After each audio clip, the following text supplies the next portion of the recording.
Non, moi je suis très décevant, moi. Mais ça m'intéresse toujours Ouais, puisque je me dis, c'est quand même étrange. Les artistes, c'est des créatures curieuses, hein, puisque on est tous un peu pareils, tous sous la même étiquette, mais tous tellement différents, avec des langages différents, des approches différentes, des envies et des passions différentes. Qu'est-ce qu'on a en commun? Ben, le fait qu'on a pris une décision à un moment donné qui défiait toute logique. mmh.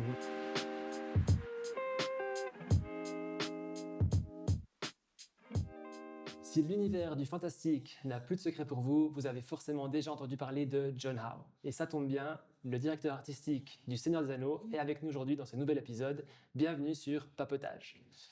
Bonjour John Howe, Bonjour. comment vous allez? Très bien, merci. Et vous? Ça va très bien, on est très content d'être là avec vous pour cette petite demi-heure. Euh, on a envie de parler de vous et pas forcément de votre métier ou de l'exposition en cours, mais quand on vous présente très souvent comme un dessinateur, on parle de l'univers Tolkien, on parle du Seigneur des Anneaux. Qu'est-ce que vous souhaiteriez qu'on dise plus de vous, mais qu'on ne présente pas forcément assez? Qu'est-ce qu'il y a un aspect qui vous présenterait différemment? Oh mon Dieu.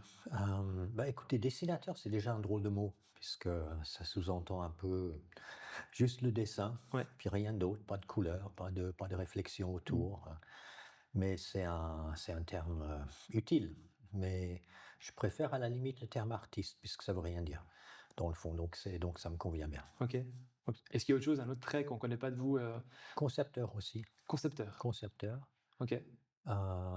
Sinon, j'ai aussi fait pas mal de. Bah non, ça me va très bien. Ça vous va très bien? Oui, oui, Ok, oui, magnifique. il faut de la place pour une étiquette, hein, Ouais, donc d'accord. Petite pause sur ce papotage. Vous êtes de plus en plus nombreux à regarder nos vidéos et ça nous fait vraiment plaisir. Merci beaucoup. On a remarqué un petit truc, c'est que 80% d'entre vous qui regardez nos vidéos ne sont pas abonnés à notre chaîne YouTube et à notre compte Instagram. Le meilleur moyen de nous soutenir dans ce projet et de nous permettre de vous amener plus de contenu de manière plus régulière et de qualité, c'est de vous abonner à la chaîne YouTube et à notre compte Instagram. Je vous invite vraiment à cliquer sur le petit bouton s'abonner en dessous de la vidéo. Et du coup, je vous laisse dans ce nouveau papotage. Merci beaucoup à vous. Et puis, on se demandait dans l'équipe, est-ce que il y a quelque chose que vous savez pas dessiner ou quelque chose que vous n'aimez pas dessiner? il y a beaucoup de choses que j'aime pas dessiner, mais comme je les dessine pas, ça pose pas de problème. Ok. Mais c'est vrai que le registre du fantastique est quand même me convient beaucoup mieux que la caricature ou le quotidien, si vous voulez. Mhm. Voilà. Et Donc je reste dans ce que non pas dans ce que je sais faire et ce que j'aime faire, mais ce dans quoi j'ai l'impression que je peux transmettre quelque chose. il n'y a pas quelque chose que vous avez envie de dessiner, mais à chaque fois que vous y mettez, vous vous rendez compte que bah, ça vous convient pas ou, Bah si, ça arrive, c'est clair qu'on n'est pas toujours apte à juger du sujet et de ce qu'on peut en faire, mais en général, non, ça va. Mhm. Je m'en sors en tout cas suffisamment souvent pour persister. Magnifique. Et puis, ben, vous, du coup, vous êtes dans l'illustration, dans l'image, dans le dessin. Aujourd'hui, ben, on est dans une société où on consomme énormément d'images, mais qui sont dynamiques. On Mhm. consomme de la vidéo à toutes les sauces. Oui. Qu'est-ce que vous en pensez, vous, de ce format qui ben, monopolise vraiment notre quotidien, notamment encore plus pour les jeunes, quoi, qui sont sur les réseaux sociaux et qui regardent des vidéos et des vidéos sur Instagram? Bah, il y a deux choses. D'une part, tous les moyens de communication sont bons à prendre. D'autre part, nous sommes aussi dans une société, nous sommes aussi dans une société qui a besoin de distraction. Et on a l'impression qu'on doit être entertained Mhm. constamment. Et je constate chez moi déjà, et ça me, dé- je trouve ça vraiment très étonnant, puisqu'on devient une sorte de conduite de consommation sans retour et sans réflexion.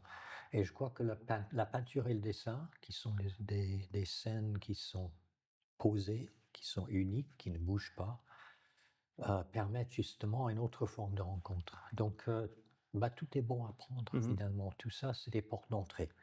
Ouais. Donc, à choisir, bah, chacun choisit ce qui appartient à sa génération. Et vous dites que vous aussi, vous avez besoin d'être entertain régulièrement, enfin de consommer régulièrement des images. Mais C'est je quoi? tombe dans le piège, comme tout le monde. Ouais. Je me rends compte, mais oh mon Dieu, j'ai regardé, ça fait 15 minutes que je regarde Instagram. Non, mais ça va pas. Ouais. dans le fond, j'ai autre chose à faire. Ouais. Mais je comprends, c'est addictif. Mais on doit apprendre à gérer ça. Mmh. C'est intéressant ça, je savais pas que j'aurais pas pensé que vous étiez aussi, sur Instagram ou que vous consommiez régulièrement du Je contenu. m'arrête avant TikTok, hein, c'est Ouais, clair. Mais c'est non, déjà une très bonne c'est limite. clair que Instagram, c'est une source, et en plus, c'est immédiat et puis ça reste pas très longtemps toujours. Donc du coup, on est obligé de consommer. Mmh. Tout est fait pour nous accrocher, dans le fond, c'est des vendeurs de drogue, ces plateformes, hein. Qu'est-ce qui vous a amené Ouais. sur Instagram? Pour quelle raison vous avez Ben, créé le un côté immédiat, justement. Mmh. En plus, Facebook, c'est pour les vieux comme moi.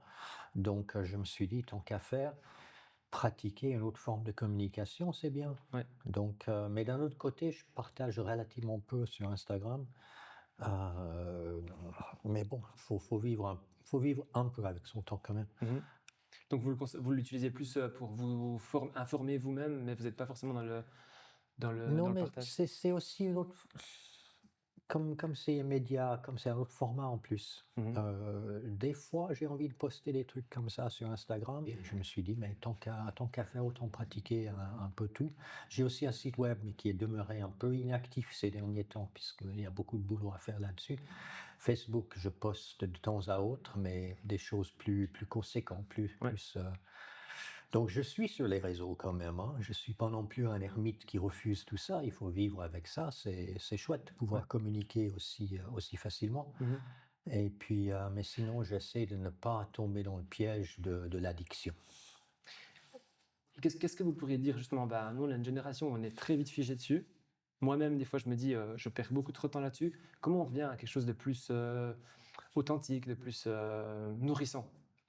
Bah, ce qui est étrange, c'est on a envie de rentabiliser chaque seconde. On Mmh. dirait, on descend un escalier, on est sur Instagram, on est au bord du lac, je vois que les gens qui regardent leur téléphone. Faut juste un peu décrocher. Je crois que ça demande un minimum d'effort de se dire qu'il fut un temps où on pouvait s'ennuyer. Maintenant, c'est terminé, on n'a plus le droit. On n'a plus même la possibilité puisqu'on est accroché à ces trucs-là. Je crois il faut de nouveau trouver une forme de Ouais. mesure, simplement. Vous vous ennuyez, vous, encore ou bien vous arrivez Non, moi encore? je m'ennuie pas puisque j'ai tellement de choses à faire, Ouais, mais non, non, non, l'ennui, je ne connais pas. ouais. C'est fou, hein, moi aussi, je me suis fait la réflexion. On s'est fait la réflexion de quand on était plus petit, des fois, on s'ennuyait, on savait pas quoi faire et Oui. maintenant, en fait, il y a trop de stimuli, en fait, tout le temps. Il y a tellement Mmh. d'opportunités et puis ce qui est étrange, c'est que c'est à la fois très personnel et c'est dépersonnalisé, puisque c'est toujours à distance, c'est toujours par plateforme interposée et je crois beaucoup à l'expérience directe, c'est-à-dire que si vous avez 2 minutes, je vous dis, par Très volontiers. exemple, j'ai des élèves, j'enseigne, un jour par semaine à l'Académie de Meuron, ici à Neuchâtel. Et puis, je conseille aux élèves d'aller voir les tableaux, les objets d'art, les statues, etc., en vrai, puisque dans le monde, il y a deux choses qui sont uniques, c'est-à-dire la personne en question et l'œuvre. Et cette face-à-face physique, où on se plante, on fait l'effort d'aller quelque part, de se mettre devant ce tableau ou cette statue, on ne peut pas arriver plus près de l'artiste qui l'a créé. Mmh. Ça peut être un contact très personnel, c'est important et juste de faire ça sur internet, c'est pas suffisant. Mmh. Là, ça constitue les devoirs que l'on fait avant d'y aller, pour qu'on puisse y aller un peu informé. Ouais. Mais cette face à face, entre 2 choses qui n'existent pas en 2 exemplaires, est primordiale et ces choses-là, on a un peu tendance à les oublier Mmh. puisque on est en contact avec tellement de monde tout le temps, on n'a plus l'habitude d'être seul. Mmh. Des fois, je suis très, très content, durant une balade, on est hors réseau. Enfin bon, c'est bien. Oui, Mais pas de d'un autre connexion. côté, je suis pas non plus prêt à payer, je sais pas, ces séjours où on peut aller quelque part sans internet, non, mais Les retraites, détox. Non, effectivement. Vous avez encore vous avez des rituels où vous pour vous ressourcer ou bien pour, dire: «Bah, là, j'ai besoin d'un moment d'inspiration», il y a quelque chose qui il n'y a pas vraiment de rituel, non, des opportunités à saisir surtout, mmh. oui. Oui, ça c'est quelque chose que on a parlé à une autre artiste, une écrivaine, Mmh. et elle me disait aussi qu'elle, elle se laisse influencer par des fois des petites manières, des petits Mmh. mouvements, des petits sons, et je sais pas si c'est ça qui Mais je distingue. crois que les écrivains, c'est des créatures différentes, hein. Je crois que ils sont très, très différents des artistes. L'artiste est plus une espèce de butineur comme ça, qui peut passer d'une chose à l'autre spontanément, facilement. Les écrivains, c'est un récit, qui se déroule Mmh. et qui doit se lire. C'est un autre exercice et je comprends que les écrivains doivent presque passer un sas comme ça pour aller bosser, un peu comme on irait en sous-marin presque. Mmh. Et puis par contre, moi, ce qui me concerne, je fais jamais rien plus de quelques minutes. Je passe d'un truc à l'autre. Ouais. On se posait la question aussi, est-ce que dans votre, art de dessiner, d'illustrer, est-ce que ça se rattache aussi à quelque chose d'autre? Par exemple, de la musique, des ballades, ou c'est vraiment vous êtes à fond là-dessus? C'est toujours les à côté agréables. Des fois, je mets la musique, des fois, je mets la radio, mais c'est Mmh mh. pas une obligation. De Mmh. nouveau, je sais qu'il y a je sais qu'il y a des gens qui doivent avoir telle et telle ambiance sonore, tel et tel entourage visuel, etc., etc. Mais c'est pas mon cas. Ouais, Je suis beaucoup moins sérieux que ça. oui, et on se demandait si la création justement, elle a besoin de solitude. Est-ce qu'elle a besoin de s'isoler? La création est en elle-même une forme de solitude, même que l'on soit très entouré. Si on est dans quelque chose, tout autour s'efface dans le fond. Donc, je comprends que les interruptions sont compliquées, mais je les apprécie aussi puisque j'ai toujours travaillé à la maison. J'ai toujours été interrompu durant le travail. Puis ça fait partie j'espère, d'une forme de légèreté sérieuse Mmh. ou oui, de légèreté appliquée, où on peut se dire et pas tomber dans le panneau de oui, mais je suis en train de créer, je ne peux pas me déranger, etc. Vous vous laissez C'est porter en pas fait? nécessaire. Ouais. Non.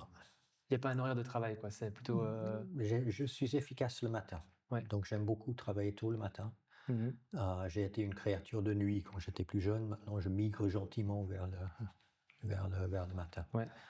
Mais, mais c'est très personnel, hein. Oui, Chaque personne est tellement c'est un peu différente. différent. Ouais. Par rapport à ce processus créatif aussi, on se posait une question, parce que Picasso disait que l'inspiration, elle existe, mais elle doit nous trouver en train de travailler. Oui, Vous en pensez quoi, vous? absolument. Je suis totalement d'accord. Il faut travailler, je veux dire, lorsqu'on commence un croquis, un dessin, j'ai pas besoin de grand-chose. J'ai besoin du thème que je vais poursuivre, mais j'ai pas besoin d'autre chose et je veux pas avoir autre chose. Mmh. Puisque le but, c'est de découvrir ça en chemin. Et puis, j'ai coutume de dire que un croquis est un dialogue entre l'artiste, le thème et le croquis lui-même. Mmh. Et dans tout bon dialogue, il faut que tout le monde ait le temps de parler. Et du coup, il faut juste commencer. Et si le crayon s'arrête, la réflexion s'arrête aussi. OK. Donc c'est super important quand même. Et je comprends, c'est ce qui peut bloquer les gens, puisqu'ils réfléchissent, ils se disent oui, mais il faut que je fasse que ça, il faut que je... C'est trop compliqué. Il faut juste faire, et puis les choses viennent. Et l'inspiration, ça se passe comme ça. C'est La vie d'artiste visuel est une espèce de quête permanente d'information, d'images, d'expériences, d'émotions. Et tout ça, on le range là-haut, un peu comme dans un grenier où on met les cartons les uns sur les autres. Et puis après, vous en occupez plus.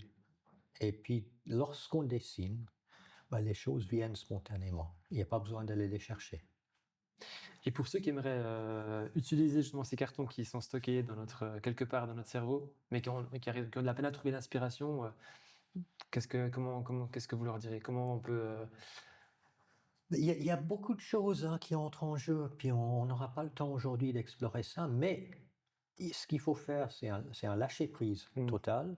Il faut être relax, il faut maîtriser la distance entre soi et son support, ouais. l'angle du support, il faut que tout soit apte à vous encourager à justement faire abstraction de cette feuille blanche. Et puis finalement, le bout de papier qui est devant vous, c'est pas un bout de papier, c'est une fenêtre ouverte sur un espace en 3 dimensions infini, à l'intérieur duquel vous allez chercher ce qui s'y trouve déjà. Mmh. Et si on est ouvert à cette notion-là, on s'efface. Mmh. C'est une forme de méditation. Il y a le plaisir du crayon qui court sur le papier ou stylet sur le tablette, peu importe. Mmh. Et puis du coup, ça vous informe, ça vous guide, ça vous fait changer de direction. Et puis on finit par arriver à quelque chose qu'on ne soupçonnait pas au départ. Et du coup, il n'y a pas vraiment une sorte de début, puisque ça s'amorce tellement doucement que c'est pas difficile. Et je crois que c'est difficile quand les gens essaient trop fort, Oui. quand ils veulent s'y mettre trop de pression. Mmh. Il faut vraiment être relax. Ouais. Est-ce que vous voyez toujours ça comme un travail ou ça reste une passion? Parce que je me dis C'est qu'il y a les deux. peut-être mmh. C'est les deux. C'est un travail, puis ça demande de l'effort, ça demande de l'investissement. Il y a souvent un client, donc, Oui. et c'est rémunéré, donc c'est un travail, Ouais. mais c'est aussi une passion et une vocation. Donc ça, les deux se mélangent. Ouais. Et on fournit un travail plus efficace et plus profond et plus parlant on est content de la situation. Ouais. Est-ce que, est-ce qu'il y a un moment où vous avez compris que vous auriez rien pu faire d'autre que dessiner? Enfin, que ça serait, illustré? Mais figurez-vous que c'est une question que je pose à tous mes amis artistes. Quel était le moment où ils ont choisi de poursuivre ça? Je ne saurais vous dire, je pense relativement jeune. Je voulais être peintre de panneaux OK. publicitaires quand j'étais plus petit, puisque je voyais que ça. J'avais aucun contact dans le monde artistique. J'ai grandi dans un milieu extrêmement campagnard, pour pas dire plus. Et puis, j'avais pas accès à, à toutes ces choses-là. Donc, j'avais exploré la possibilité. Enfin, je faisais des panneaux publicitaires quand j'étais au lycée. Et puis, je me suis dit, mais non, il faut que j'aille dans une école d'art quelque part. Donc, et puis les choses s'enchaînent l'une après l'autre. Et puis voilà. Du coup, vous posez la question à vos amis artistes, mais vous avez pas une réponse pour vous, en fait? Enfin, il y a Moi, pas j'ai pas de réponse. Non, moi, je suis très décevant, moi. Mais ça m'intéresse toujours, ouais. puisque je me dis, c'est quand même étrange. Les artistes, c'est des créatures curieuses, hein, puisque on est tous un peu pareils, tous sous la même étiquette, mais tous tellement différents, avec des langages différents, des approches différentes, des envies et des passions différentes. Qu'est-ce qu'on a en commun? Ben, le fait qu'on a pris une décision à un moment donné qui défiait toute logique Mmh. et qui comblait forcément un besoin quelque part auquel on ne pouvait répondre qu'en faisant ça. Vous souvenez, vous, de ce moment où vous avez Non. décidé? Non? Non, je crois que j'ai décidé de ça, je sais pas, à 6 ans, j'en sais rien. Moi, je sais pas, je saurais pas vous dire. Mmh. Mais au lycée déjà, bah, j'ai toujours dessiné. Heu, j'ai pas pu faire beaucoup d'art au lycée, puisque les places n'étaient pas disponibles, mais j'ai toujours dessiné en Mmh. mon temps libre. Je Mmh. savais faire que ça, dans le fond. Ouais. Et puis, dans une de vos interventions, vous avez mentionné que les images qu'on voit, elles nous marquent en positif, en négatif, mais tout ce qu'on voit, en théorie, ça nous marque d'une manière ou d'une autre. Est-ce que vous, on se demandait si il y a, un moment, une image, une vision qui vous a marqué? C'est vrai, j'ai dit ça moi? Ah Oui, bah, bah, je veux bien, d'accord. c'était une Ouais. conférence il y a une dizaine d'années, je crois, au C'est Canada, vrai? donc c'est très vieux, ouais. Oh mon Dieu! Oh là là, mais j'écoute jamais ce que je dis, donc, bah, écoutez, je sais pas. Je pense que c'est une accumulation d'images. Mmh. C'est plutôt, c'est lorsqu'on est frappé par une image, on se projette dedans. On voit le domaine du possible et on se voit à l'intérieur de cette image, en train de participer à ça.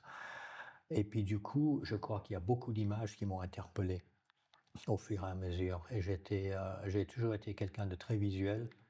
Ben, l'autre jour, petite anecdote, j'avais pas beaucoup de livres pour enfants, mais j'en avais un,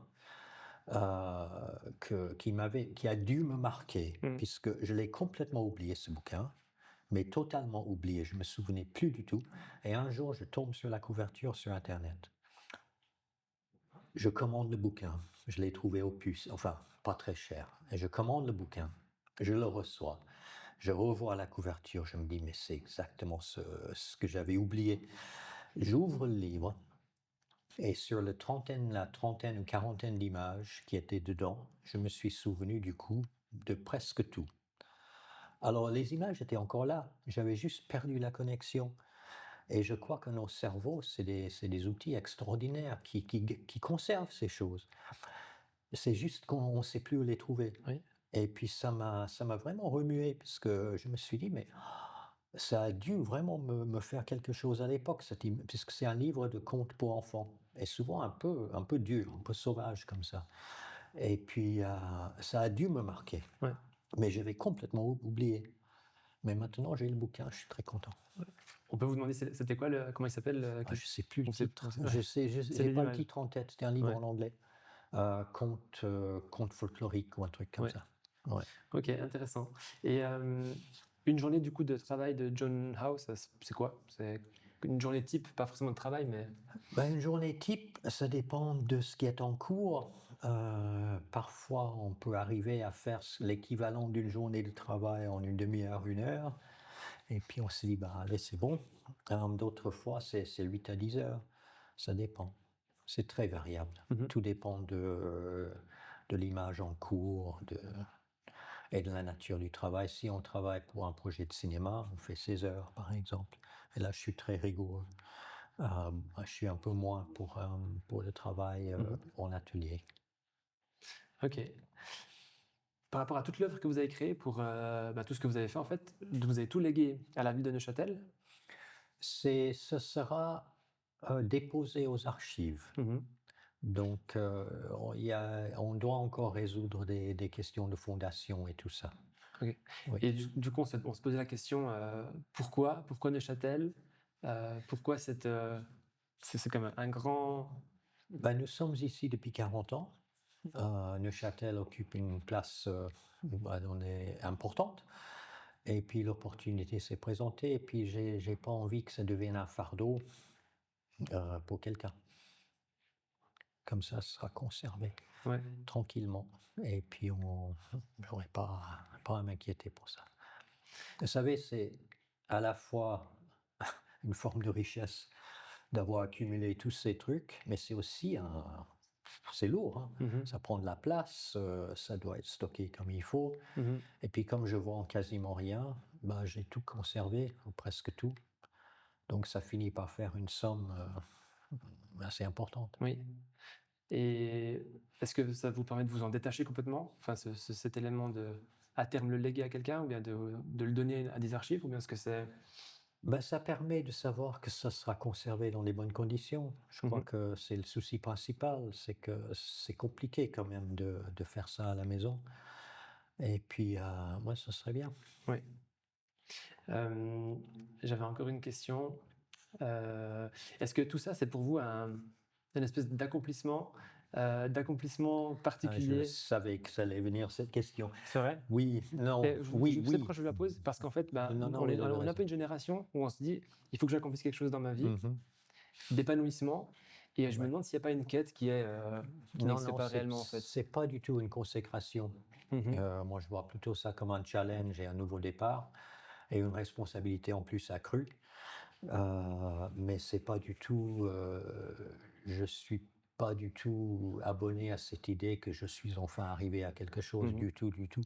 C'est une opportunité nouvelle de communiquer, de partager, et puis avec un lieu comme ça, c'est très très chouette. Oui. J'espère que ce lieu aura une longue vie. Et puis que ça serve justement de rendez-vous indispensable aux gens qui s'intéressent au fantastique Oui. et au grand public qui veulent découvrir. Magnifique. Top. On se réjouit d'aller visiter toute la tour. En tout cas, Ben, moi aussi, je découvre, hein, vous puisque découvrez. je suis un peu comme un touriste dans ces expos, puisque c'est le commissaire qui s'en occupe largement. Oui. Je participe au choix des tableaux, enfin, je suis informé, si vous voulez, je donne mon avis, mais très souvent, je pense que les artistes ne sont pas les mieux placés pour présenter leur propre travail. Mhm. Je crois qu'il faut un regard extérieur qui est plus pertinent. Mhm. Et pour terminer, du coup, ben, si on devait voir, s'il y a un truc qu'on devait voir, enfin, est-ce qu'il y a une pièce, vous, qui vous parle le plus ou qui vous immerge le plus dans Oh le mon monde? Dieu, non, Un non, tableau, non, non, il faut voir l'ensemble. tout voir. En fait, c'est le bonheur d'une expo, c'est qu'il y a l'ensemble, l'impression globale, générale, que l'on a quand on ressort, et aussi les petits points de détail un peu partout. On peut s'attarder, on Mmh. peut entrer dedans, on peut aller se promener dans les tableaux. Je Non, c'est tout me va dans le fond. Puisque tout est tellement différent. Il y a de la conception pour des films, il y a de l'illustration pure, il y a des croquis, il y a du numérique, il y a des traditionnels. Mmh Enfin, mh. c'est relativement varié, si vous voulez. Et en plus, la présentation est variée, Oui, donc avec l'immersif, avec les cahiers numérisés, ainsi de suite. oui, Donc on espère une expérience qui ira pour toute la famille. oui, Donc les j'en gamins suis peuvent sûr, courir dans les j'en couloirs et suis puis les sûr. parents peuvent. Ouais. Magnifique, Ben, super. extra. Merci Bah, beaucoup. monsieur John Howe, merci, c'était, vraiment très cool de pouvoir vous rencontrer, vous parler et Merci puis merci beaucoup. pour, votre vision sur, votre parcours et puis vos journées de travail. Merci. À bientôt. Merci, à bientôt.